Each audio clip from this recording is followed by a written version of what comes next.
5 bawal gawin bago matulog. Number 1, dapat ingatan natin yung kakainin natin. Merong mga pagkain, pag kinain nyo, makakasakit sa tiyan. Maanghang masyado, matataba masyado, baka hindi ka makatulog. Maghihintay tayo ng 3 oras at least bago tayo hihiga para matunaw yung pagkain. Second tip, ayaw natin na hindi ka pagod. Yung wala kang ginagawa buong araw, tapos hihiga ka sa gabi, hindi ka makakatulog eh. Mas pagod ka sa umaga, mas makakatulog ka sa gabi. Isang tip pa, mas maganda po, pwedeng hindi na mag-siesta. Kung matutulog ka sa tanghali, minsan hindi ka na makatulog sa gabi. Number 3, ang bawal gawin, bawal magalit.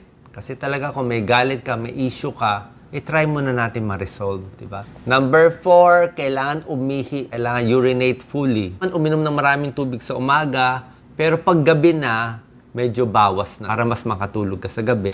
Number 5, wala kang maraming iniisip. Bawal mag-isip, magplano masyado sa gabi.